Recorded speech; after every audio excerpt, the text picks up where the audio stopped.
Hi, everyone, and welcome to the second session of the last day of the Governor's Office of Disability Affairs Conference.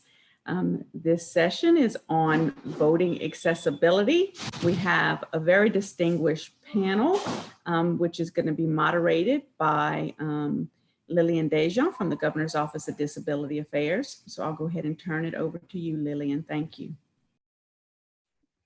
Hello, everyone. Thank you all for tuning in on our panel on voting accessibility. This is a really exciting panel that we have today with some amazing panelists. And so first off, I would like to have everyone introduce themselves. Torry, would you like to go first? Sure. My name is Tory Rocca. I am the Director of Public Policy and Community Engagement for Disability Rights Louisiana. We are the state's federally mandated protection and advocacy agency for individuals with disabilities. Thanks, Torry. Michelle, what about you? Hi, everyone. This is Michelle Bishop. I'm with the National Disability Rights Network.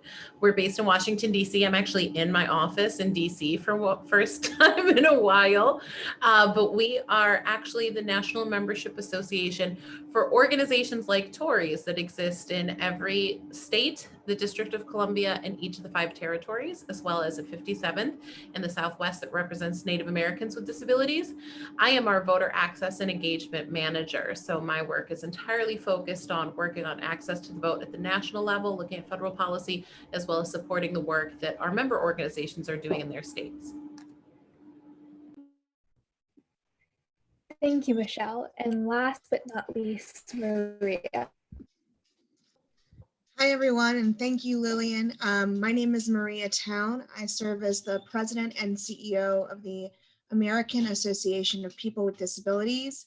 We are a national civil rights organization led by people with disabilities that looks at the cross-disability community and works towards advancing the political and economic empowerment of all 61 million disabled people across the country. And importantly, I am from Louisiana. I grew up in Baton Rouge and Hammond, so I'm very excited to be here today with all of you. Thank you so much. We're excited to have you all on the panel. I just wanted to give a little bit of background on how this panel came about. So earlier in the year, GOTA actually developed a voting accessibility policy proposal, and this led us into a bunch of research about voting accessibility and what it looks like across the country. And it quickly became apparent to us that each state has drastically different approaches to voting accessibility, and voting accessibility can look different for everyone depending on where you're at and what your disability is. So before we get into a conversation about what voting accessibility looks like nationally and across the country, I'm going to ask Torry to give us a bit of a perspective on what the landscape of voting accessibility looks like here in Louisiana currently.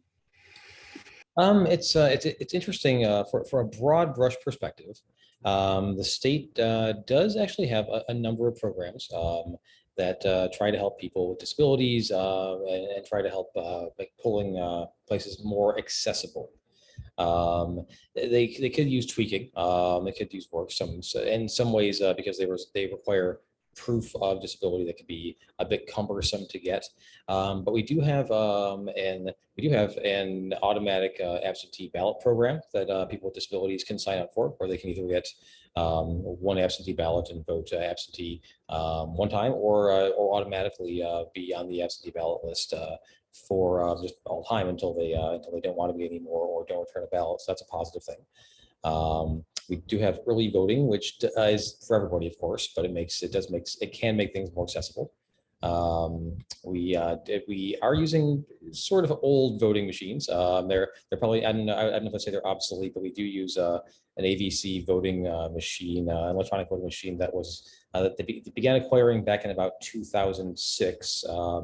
So getting a little long in the tooth, about probably time to upgrade, but still. We haven't had a lot of direct concerns about the machines themselves or complaints not being functional, but it's 15 years for an electronic system, so that probably is about time to start working on it. And sort of have been working on it and are supposed to have been working on it, but they've been a little late in actually getting the voting machines that they're supposed to be getting here.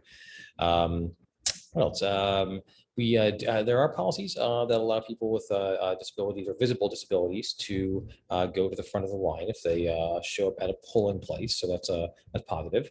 And we actually, so we operate a polling place inspection program that I run, and it was being run before I showed up at the organization. And I guess some of the things we find at polling places, and it really varies from parish to parish.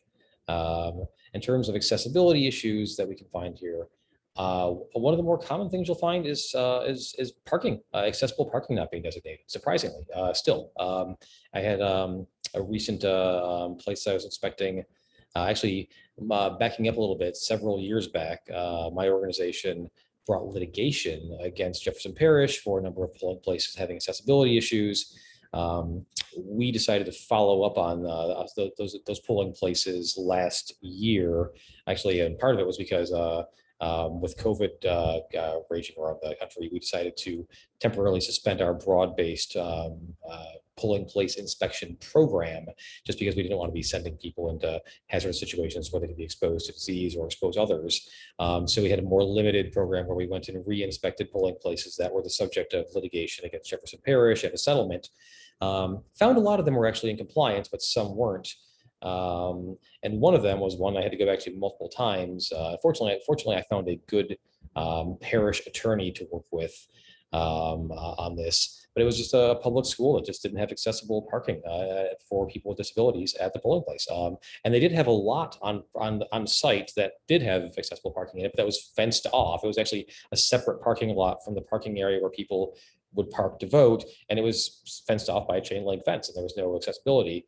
And we had to go back and try a few times and repeatedly contact the parish attorney, repeatedly contact others just to get them to finally designate an accessible parking space. So we've seen parking being one of the more common issues at polling places in terms of accessibility, and it's a pretty easy remedy. I mean, it can be done on a temporary basis, just on voting day. Should be done on a permanent basis, but it's a very cheap remedy that you can do with a sign and some cones essentially, and just a demarcated space.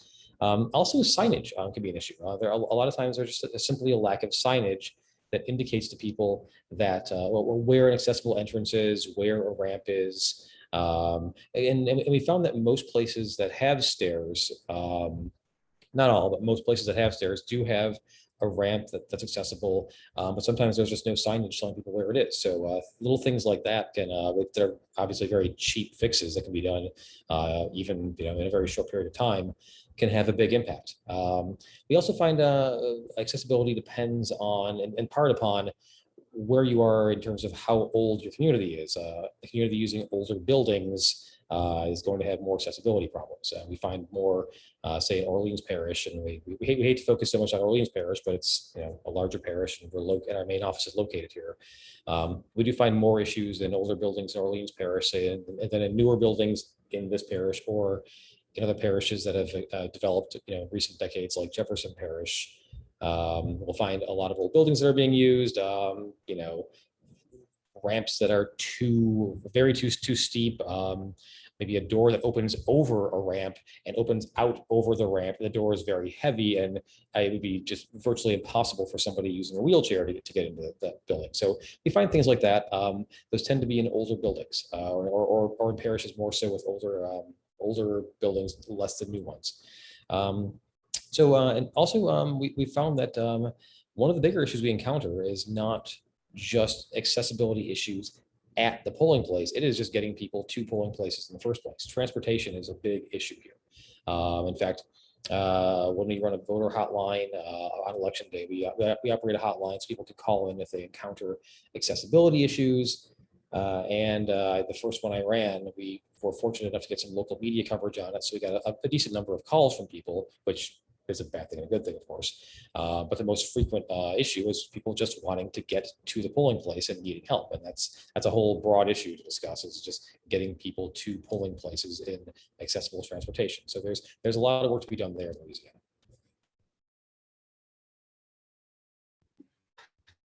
Well, thank you for such a thorough explanation of what voting accessibility looks like here. So now we have a bit of reference to understand what we're working with nationally.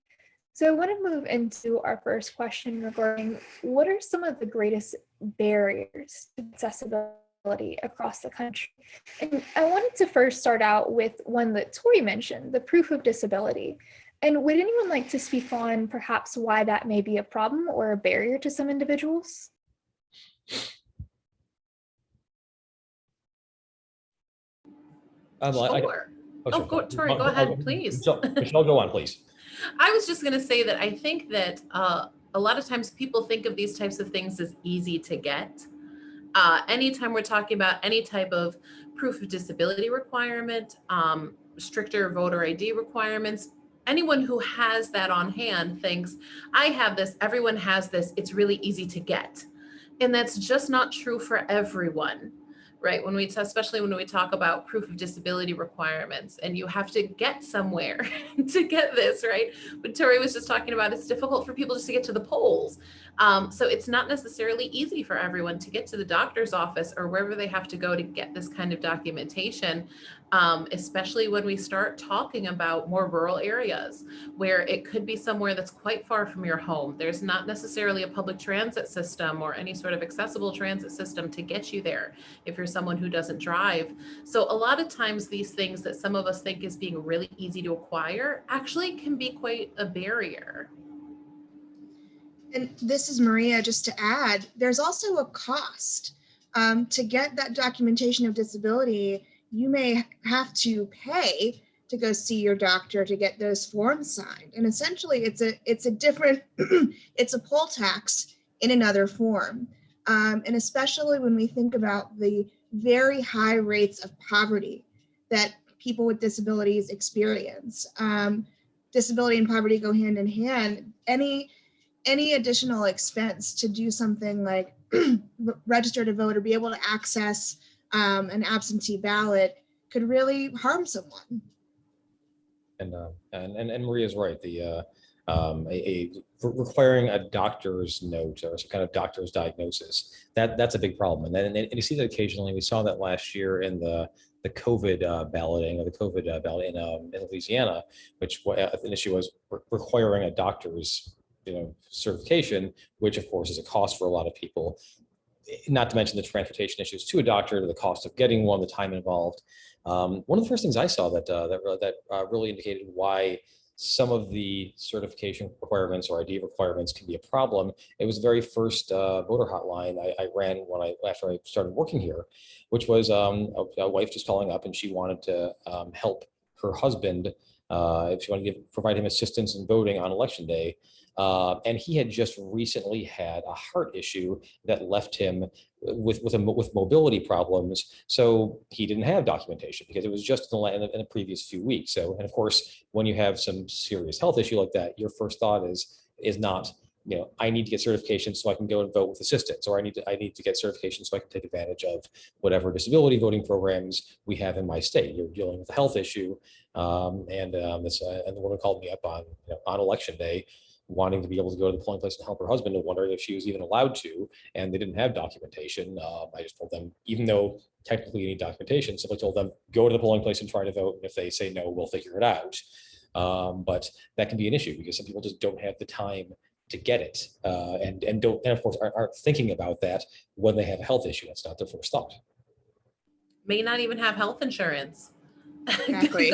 Just going to the doctor, not even the physical act of getting there, but being able to afford to go to the doctor, like Maria was talking about with the poll tax, is still a barrier for a lot of people. We've come a long way, but there are still people who are uninsured or underinsured, for whom that's actually a really big ask. And I'm just not sure what it gets us, especially when we talk about doctor's notes or proof of a disability. For what exactly, right? We see this come up in a lot of states around voting by mail, absentee voting, your remote voting options. Well, if there's 10 different reasons I can choose to vote absentee and only one of them requires me to get a doctor's note, then I can just pick another reason, right? So what exactly are we preventing by having one method that requires you to jump through extra hoops just to be able to cast your ballot? So I'm not even always sure what purpose those things serve. And this is Maria, just to make sure to take this broader point, we know that people can become disabled at any point in time. And so, the day before the election, you could get into an accident, as Troy was mentioning, you could have a heart problem. You're not going to have time to get that doctor's certification before you need to go vote. And since voting periods are often during very restrictive times, there's not a lot of flexibility for someone to say, oh, I may need to change the method by which I'm planning on voting. So yeah, to Michelle's point, why are we doing this? And I think you bring up a really good point about how health issues can happen pretty sporadically. I mean, I know that if I were in the hospital for a heart attack, I'm not going to be thinking about, oh, well, I need to get proof of my disability from my doctor to vote. That's not on the top of the totem pole for me. And another issue I think that hasn't been brought up yet about the proof of disability is specific to the rare disease communities. So in some instances, it can take up to 7 to 10 years to get a proper diagnosis from a specialist, and your illness may be involved. So these people can't access accommodations, but yet disability is still there. So I appreciate everyone's perspective on the proof of disability. And I would also really like to talk about the guardianship laws that may prevent some people from voting. I'd like to expand on that. Actually, you on my end, you cut out a little bit when you said what type of laws. Could you repeat that, please? Thank you for letting me know. Yeah, so the guardianship laws that may prevent some people from voting. And if anyone would like to expand on that and what they are and how they may prevent people from voting, that would be amazing. Yeah, I'm happy to get us started. So in the majority of states, in 30-something states, there is some type of law on the books that can restrict your right to vote based on voter competency, as it is sometimes called. Can't find a better term that's less offensive. So voter competency, as it were, which is usually done through the guardianship process, right? If you have, let's say the most typical situation being that there's a family where a person with a disability is going to turn 18 and they're concerned about helping that family member manage their finances and make healthcare decisions and those sorts of things as they become an adult. Often family members will have a guardianship established as a way of being able to provide those supports. It's somewhat of a dated model of doing this. There are better emerging models like supported decision making that give people the supports they need without removing their rights. Guardianship is really a way of kind of taking away someone's rights and assigning them to somebody else who will make their decisions for them. So even just kind of on the surface, guardianship is probably a questionable practice at this point, especially when we look at taking away voting rights based on guardianship, because what we're essentially saying is, because you need a little help managing your finances or making healthcare decisions, you can't cast a responsible vote. To which I say, if that were true, then probably none of us should be voting because we could all use a little help with something, right? It's basically based on sort of this outdated prejudice against people with very particular types of disabilities that experience a lot of stigma. People with developmental and intellectual disabilities, people with mental illness, autistic people, that they are childlike or unintelligent or not in touch with reality, or for whatever reason can't make an informed decision about who they want to vote for, which if you know enough people with disabilities, you know simply isn't true. It just isn't true. People understand what their vote means and they have their reasons for why they're voting for who they're voting for. Whether or not they're voting in their own best interests is probably nobody's business, because we don't really question people who don't have disabilities on that. But we have these laws on the books where people are losing so many of their rights, and including their right to vote. And as you can probably tell just from my getting us started explaining what it is, I find it archaic. And I find it extremely problematic, especially when we're talking about taking away other rights from a person. It's not lost on me that if the finale to that is taking away their right to vote, we take away their opportunity to change the system that's stripping of them of their rights in the first place. Let the people vote. I want to see these laws changed. I want to see them taken off the books in every state that currently has these laws. If I can speak a little to Louisiana. So Louisiana, in Louisiana, guardianship is referred to as interdiction. There is both full and limited. Unfortunately, in full interdiction, as is the case in a lot of states, people essentially just lose all of their rights and they're assigned to somebody else and they lose their right to vote.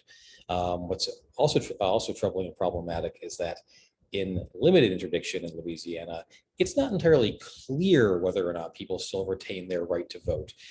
So it puts us in a spot where people call and are asking for advice, and if they have a limited interdiction and say they want to take part in a disability voting program, you know, I mean, I've advised somebody, don't let them know, or don't use the fact that you have a limited interdiction to try and get in a disability program, because that could raise a question about whether or not you're even allowed to vote, because currently it's a gray area. So, and we're not giving them advice that's illegal. We're saying don't let them know, because this could trigger other questions that could actually impede your right to vote, because it's a gray area under Louisiana law right now with limited interdiction. And even you know, our person who knows more about interdiction in our office than anybody else, I mean, will tell you this is a gray area. We don't know.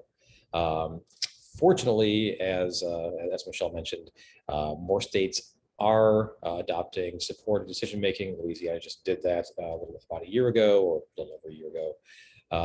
And that will be very helpful in keeping people with a less restrictive option than full interdiction or the gray area of limited interdiction to retain their rights. But it is very sad, and we do see sometimes it feels like a rubber stamp process on interdiction.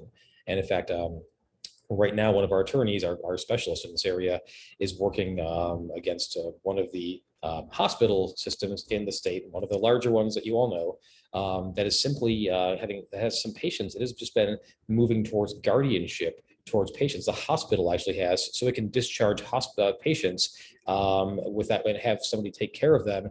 It's been moving, and we believe in unnecessarily, to have multiple patients interdicted.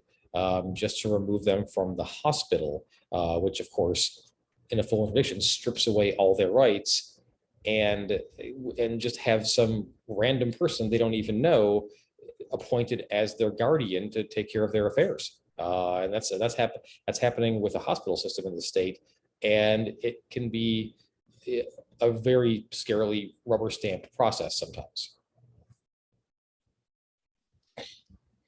This is Maria. I'll just add that, like voting, guardianship can really differ state by state. And so I'm glad that Torry brought up the specifics to Louisiana. One of the things that I want to encourage everybody to do, because we all know people in different states. If you're talking with folks who may be under a guardianship in a different state, please encourage them to look up the rules that exist in their local areas. AAPD, the American Association of People with Disabilities, and the Bazelon Center for Mental Health Law have developed resources that go through the guardianship and voting rules within each state. AAPD has state-by-state guides that look at each state and their various provisions related to voters with disabilities. So, can I get assistance when going to the polls? Right? How does guardianship work in this state? So I'll include links to these resources in the chat so you can check them out. But again, these systems that are state by state really can have a lot of variance, as we've seen here. And just one of the things that I always like to bring up when we talk about guardianship is also voting rights for people who are formerly incarcerated or who have a felony conviction, because this is another area where many people with disabilities, primarily people with disabilities of color, are stripped of their voting rights. We know that the vast majority of folks in our jails and prisons are disabled people, and there's a real interaction that happens, for example, when people are experiencing a mental health disability. Our criminal justice system is often used as a method of intervention instead of things like community health supports. And so voting rights for people who are formerly incarcerated is a disability rights issue, and it is an issue we have to think about when talking about the disability vote. The last thing I just want to mention, if I can quickly on the guardianship piece, is that there's also another great resource out there. They're not on today, but Autistic Self-Advocacy Network created an easy read guide. Maria's right. We worked with Basil on Center for Mental Health Law on a guide that's fantastic and really comprehensive, and also has a lot of legalese in it because these laws are confusing and complex. So ASAN created an easy read guide that's really intended for people with disabilities to look at, to know what their rights are and how to prepare for something like a guardianship proceeding where you could potentially lose your right to vote, to help protect it or to help you get it back if you lose it. And of course, always, the organizations in our network in every state are also prepared, like Tory said, to help you look at it and figure out what's going on because it's so complex. So don't ever hesitate to call a disability rights organization up for guidance there. Thank you guys for your perspectives on this. One thing that I do want to mention is we did get a request from the audience to mute yourselves if you're not speaking, just because of background noise. And secondly, before we move on, we do have a question in the chat that says, can the panelists talk about elderly and nursing home facilities as it relates to voting suppression or voting rights?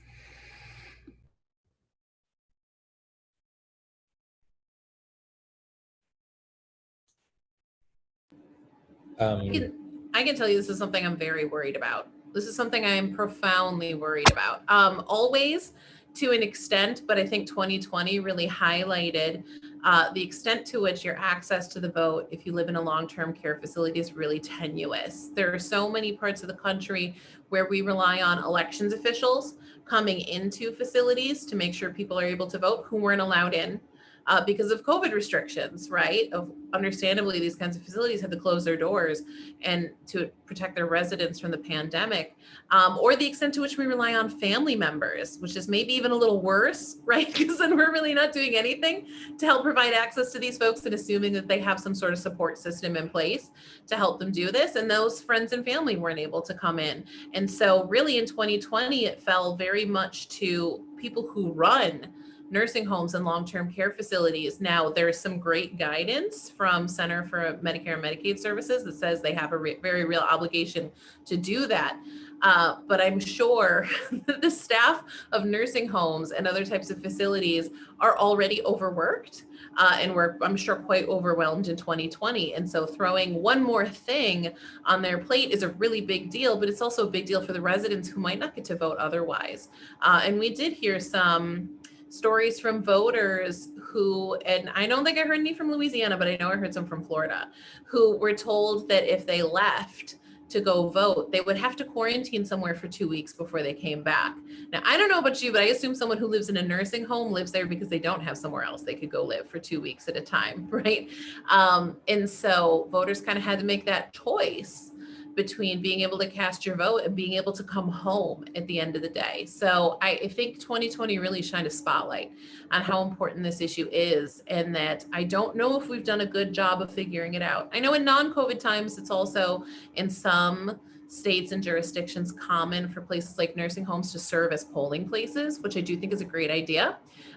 Your average nursing home is probably a little more accessible than a lot of other locations that are available to you. And then all the residents who live there just have to go to the lobby or the community room or whatever it is to be able to cast their ballots. But once again, that was something that was taken away during COVID. So I think we've relied a lot on some systems for providing access for those voters that were maybe a little more tenuous than we realized. I think if we really maybe enhanced our remote voting options, that could serve those voters well, but I'm interested to hear what the other panelists think too. This is Maria. A common experience for individuals in nursing homes, long-term care facilities, and other congregate settings is that they are not allowed to access information on their own terms. They may be restricted in terms of their access to a computer, a phone, a smartphone, or even news publications. And so when we think about the whole process of voting, not only the act of voting itself, but reading up on candidates, reading up on ballot measures and issues, and being able to understand what's on the ballot before you actually make your choice. That whole process can be encumbered when someone is institutionalized. And so in addition to what Michelle was saying, and in making sure that we actually have the infrastructure, both the equipment and methods and people in place to make sure folks can cast their ballots, we actually need to examine the culture of these congregate settings overall, to make sure that people can access accurate information so they can make informed choices when they go to vote. And I'll let Torry take it from here. I think Michelle and Maria have covered the voting issues pretty well for nursing homes. My organization's approach has been a little different. We have been working a lot to try to keep people out of nursing homes in the first place. Louisiana, unfortunately, has been going in the wrong direction for a while on the percentage of people who are being cared for in nursing homes who really could be cared for in their homes. This has been an issue that I spent a lot of my time working on. It's not just a voting issue. It's more broad. We try to get people care in their homes instead of being moved into a nursing home before they have to. Now, many people will at some point need the level of care that can be provided in a nursing home, but many people in our state right now are going into nursing homes unnecessarily when they just need some mild assistance at home. They might need assistance with dressing, bathing, cooking, something like that, that can be done very cheaply actually compared to being in a nursing home in the setting they want to be in a setting that is far less restrictive for all aspects of their life, including voting. And we have spent a lot of effort, we continue to, trying to get people, first of all, not put into nursing homes. We have been advocating for more funding of waiver slots to actually keep people to fill the waiver slots. We've looked at to open waiver slots for people who are waiting for them, and to get people out of nursing homes who are in there. There are at least several hundred people in the state right now who are in nursing homes who are trying to get a waiver and get out of nursing homes. And we're trying to advocate for people to be in their homes instead of in nursing homes so they can be less restricted in every aspect of their life. That's so true and amazing. I think that we talked about guardianship laws and we talked about nursing homes and long-term care facilities, and they both create barriers to accessing the vote. And probably the best way to fix that would be to stop relying on both of them so heavily for people with disabilities. We just don't have to use them as extensively as we do. And then it has the added bonus of also not being a barrier to voting. So. And I'll just add, and jails and prisons, so you can rely on them less too.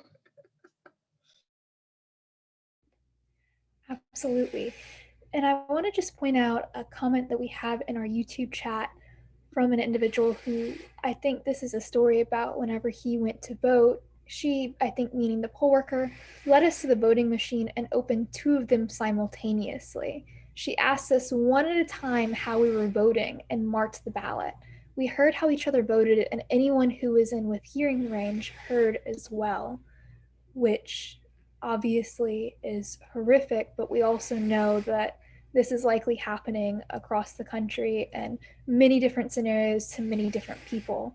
I also want to point out that Maria did put the resources in the chat. So if the Go to staff could transfer that to the YouTube chat as well, that would be fantastic.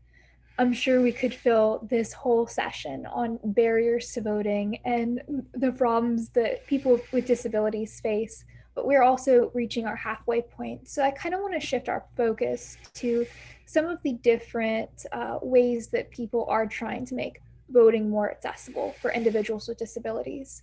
So in your guys' perspective, what are some of the really outstanding efforts towards voting accessibility that you guys have observed in different parts of the country?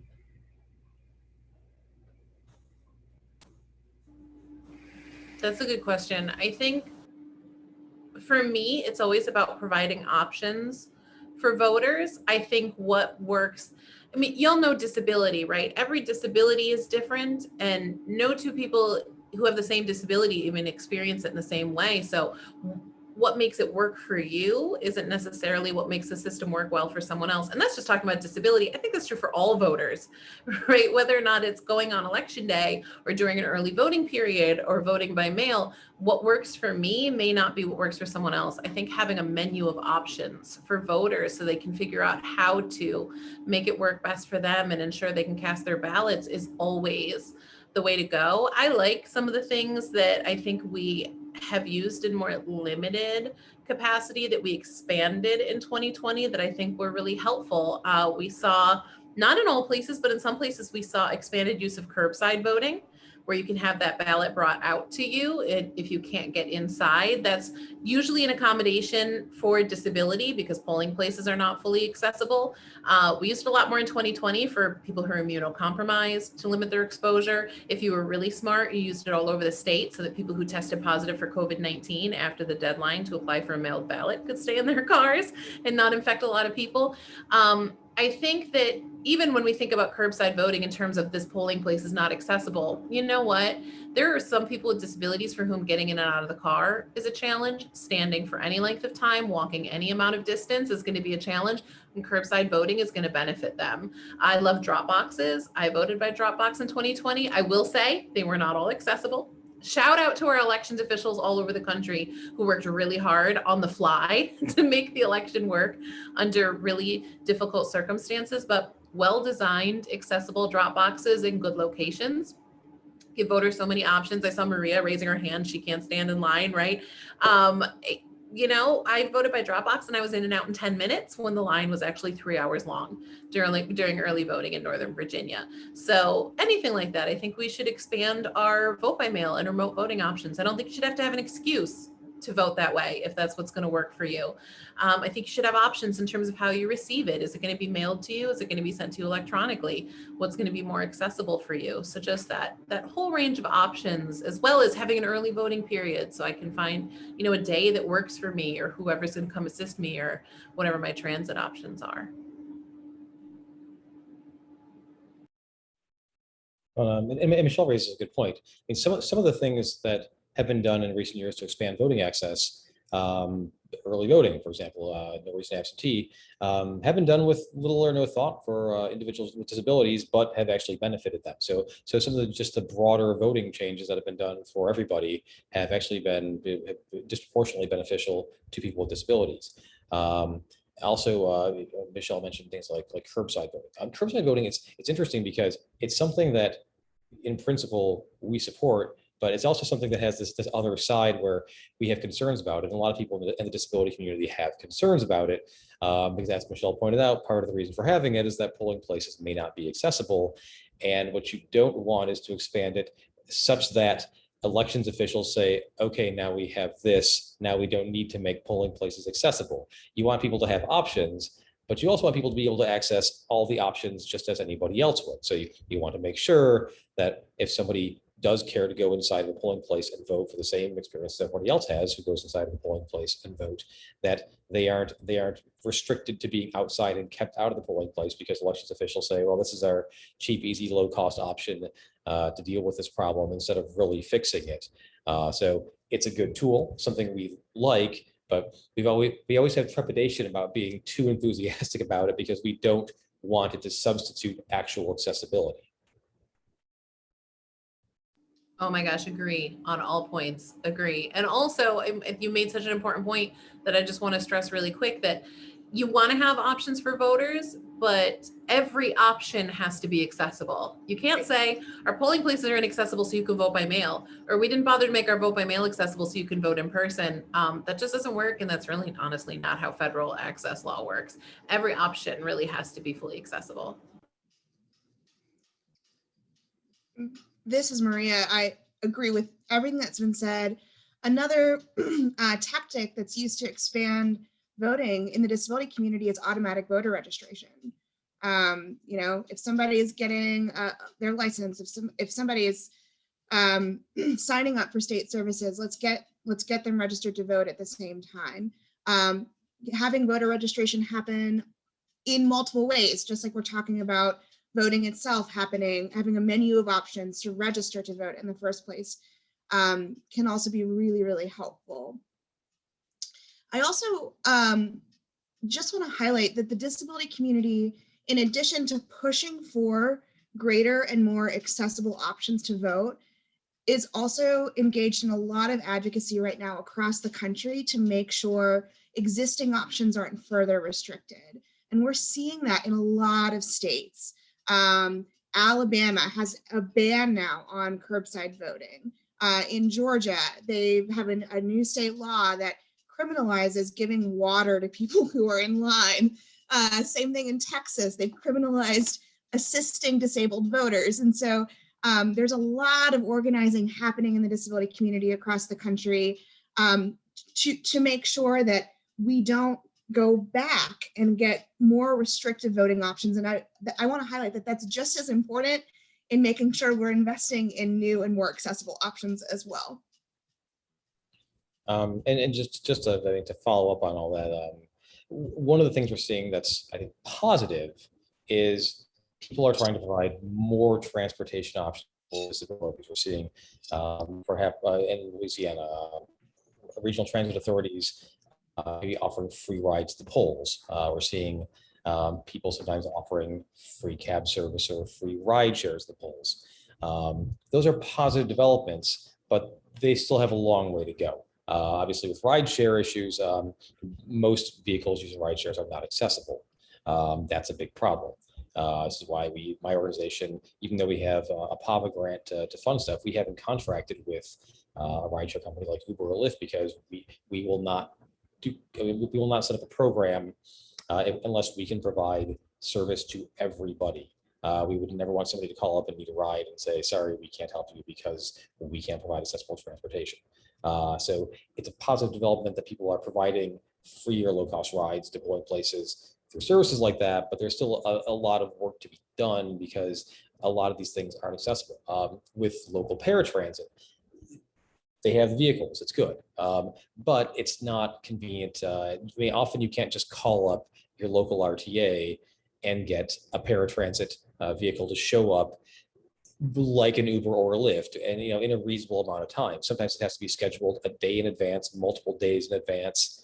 With the state of mass transit in this country, they don't always show up. So it's just you can schedule something and they might not show up, which it extends beyond voting, of course, to medical appointments. It's a big problem. So positive developments that people are recognizing the problem and trying to create some solutions to it. But I still feel that it's in its early stages and pretty clunky and has some big holes in it because it really needs to be more accessible and more reliable and more prompt and more convenient. So people can just say, again, so like anybody else, I can just decide on an early voting day, I want to go and vote today and go to the polls. For somebody with a disability, it would be good if they could actually call up their local RTA and about as conveniently as an Uber schedule, a paratransit vehicle to show up and help them out on an early voting day. We aren't there yet. People are, at least not in Louisiana and most of the country likely. But people are starting to recognize the problem and starting to work on that. That's positive. That's a positive development, but it's going to take, at least years to make this system good enough to where you're kind of satisfied with it. I think it's really interesting that whenever asked about outstanding, efforts to improve accessibility, all of you guys basically said, let's just retain what we have. I know that we have really great technology that's emerging, but I think one of the things about the disability community is exactly what you guys are talking about, how while we are fighting for advancement on one hand, we are also constantly fighting just to retain what we have. These very basic voting options where we want accessible polling places, or like Torry mentioned, reliable transportation to voting places. And these are the very basic necessities to cast your ballot. And I think it's interesting that Maria brought up the varying legislation across the country, because I know that we had a piece of legislation proposed here that would prohibit the use of ballot drop boxes. Thankfully, it failed, but it was still proposed, and that was really concerning. So just retaining that right to vote seems to be a universal struggle for us, right? So what can everyday people do to help retain this accessibility and also push it forward? What are some tangible advocacy actions that they can do? There are, I mean, I feel like I talk so much when we're coming up on an election about hotlines you can call, right? There's so many hotlines you can call and report things that you see. And the reason we stress that so much is because we often find that people with disabilities don't call. Even the big hotlines like 866 Our Vote, the election protection hotline, we often find that if people with disabilities can in some way cast their ballot, they're like, all right, job done. And the poll workers were really nice about it, even though the poll workers actually violated your rights in like 10 different ways in the process, right? So like just call, call and report whatever you see that's not right. I mean, sometimes we'll get calls. I actually work the election protection hotlines on election day. We'll get calls from people who saw something. Okay, I can think of a really specific one, actually. There was a polling place where there actually was an accessible entrance, but nobody knew it was there and it wasn't set up. And so you had to park and go up a grassy hillside to get into the polling place. And a gentleman in a wheelchair showed up to vote. And the poll worker's solution were to carry him up a grassy hillside in his wheelchair, which everyone knows is incredibly dangerous, right? And if you're an elections official watching, it's also a lawsuit waiting to happen. So you definitely don't want your poll workers to do that. The person who called it in was an able-bodied person in line who was like, that seems wrong.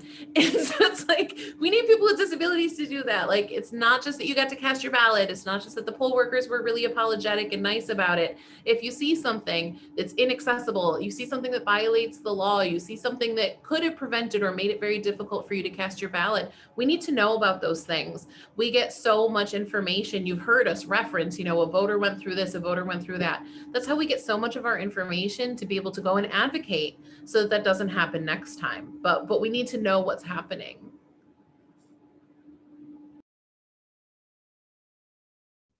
I think it's a really interesting point that you bring up, how people don't report it. Even though it's so important, I can almost understand why they wouldn't, just because we do have to fight for so many services, just basic necessities, or like SSI or services from state organizations, that it's like, you get to a point of exhaustion that it's like, is it really that big of a deal that they denied my right to vote? If they were really nice about it and really nice to me, I guess it's okay. So there is a question in the chat that I think probably Torry can speak to. Are there any laws in Louisiana that inadvertently restrict accessibility to voting for Louisiana citizens with disabilities? Well, I mean, again, I think we go back to the law requiring a doctor's certification for at least if you wanted to vote on, if I recall correctly, if you say you're homebound and want to vote absentee, the first time you vote on the program saying you're homebound and want to vote absentee, you either have to show up in person or have a doctor's certification of that you are homebound. That's a problem. I'm sure their reasoning, they would say, would be to prevent voter fraud or on this, or fraudulent use of this program. But you having to show up in person is a problem. And if you're homebound, of course, having to go to a doctor is challenging because you're homebound.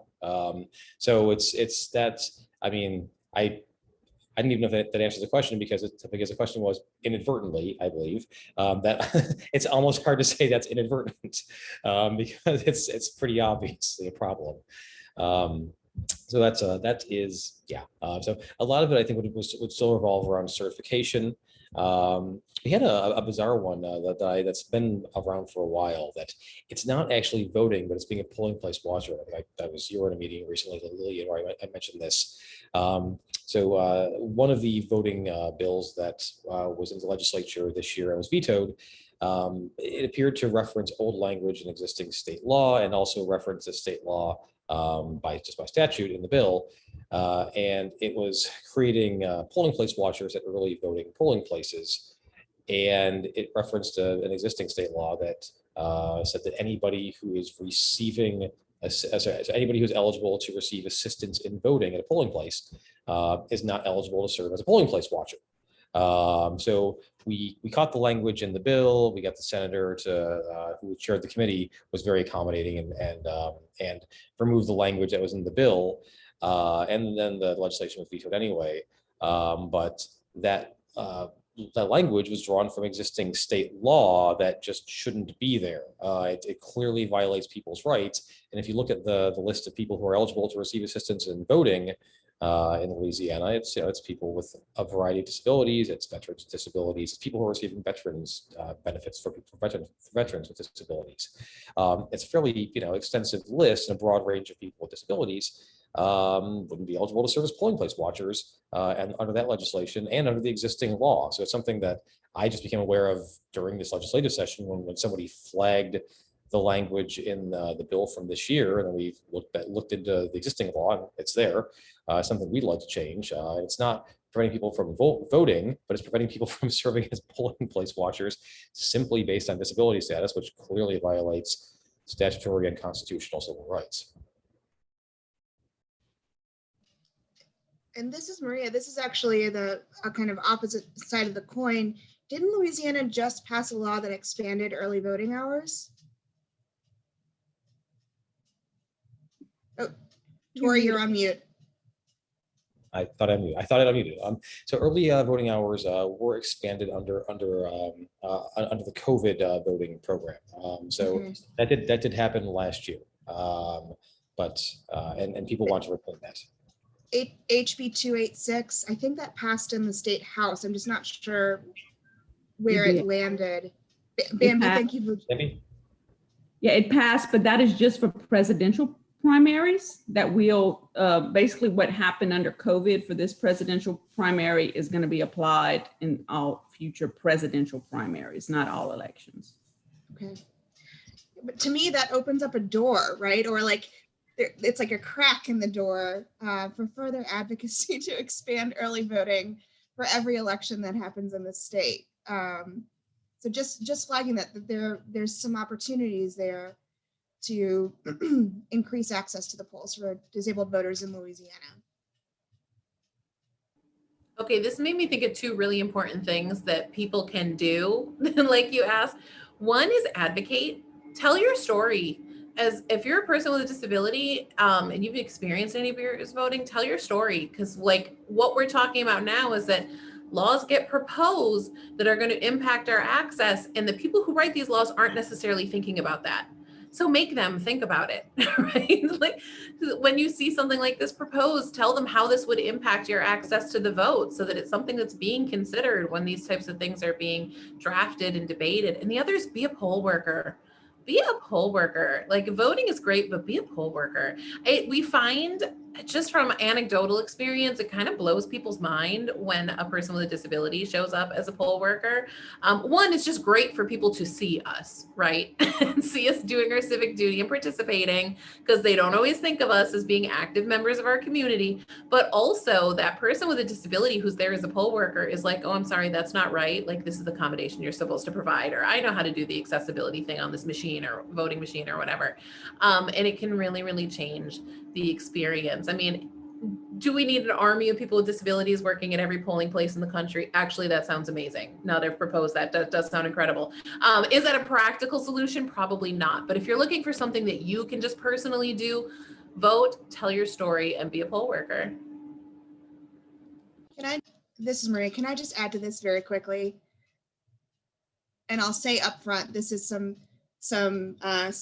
shameless self-promotion here.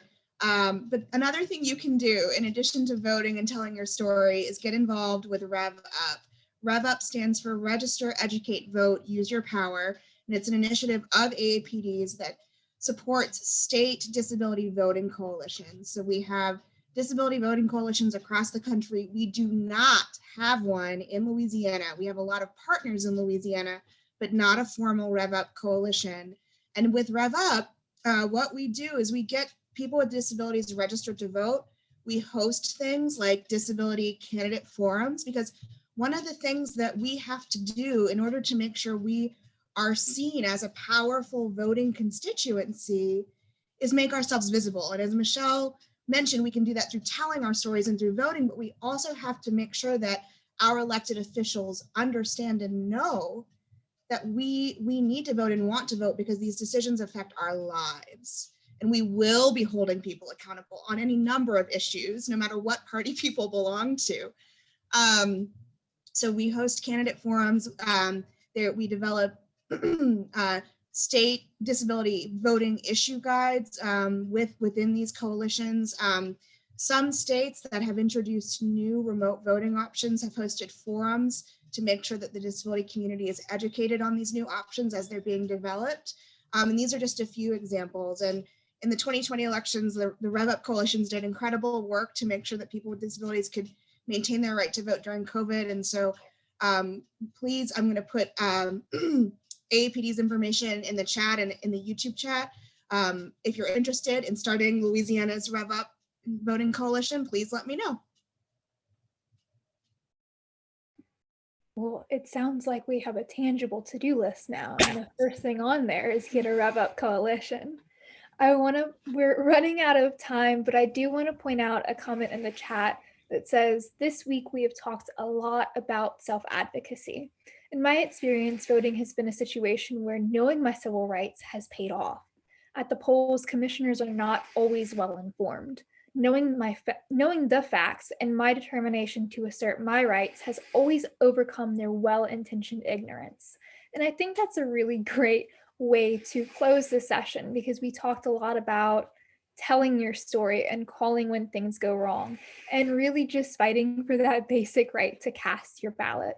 So I want to thank all of our panelists here today. I know we probably could have filled a whole entire conference on voting accessibility and the barriers and technology, etc. But I really enjoyed our conversation and just wanted to say thank you. Thanks so much for having us. This was great. And you're right, we probably could have talked for a whole week about this, for sure. At least between me and Maria and Tori, I know we could, for sure. Thank you. Thank you guys so much for coming on. And just so you know, our Independent Living Council has done some work around Rev Up. I didn't realize that they were not in the formal stage, but I think Lillian and Torry and I definitely have some things to do, and we can work on getting that coalition. And it's in September, isn't it, Maria? Yes, Bambi, you're doing my job for me. This is fantastic.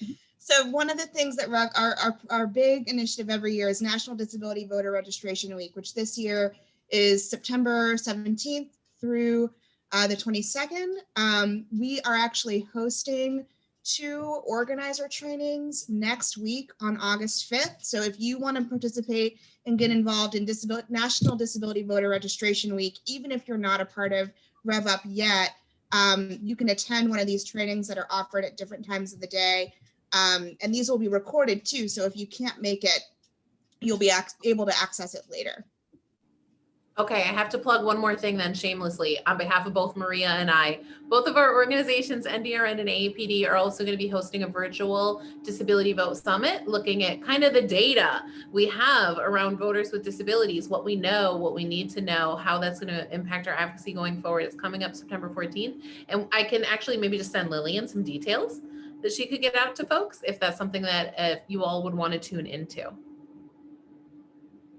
Sorry, that's the end of my shameless plugs. Torry, thank you for that information. And Torry, it seems like we were just volunteered for another big project. So keep your ear out for a phone call from me. Great.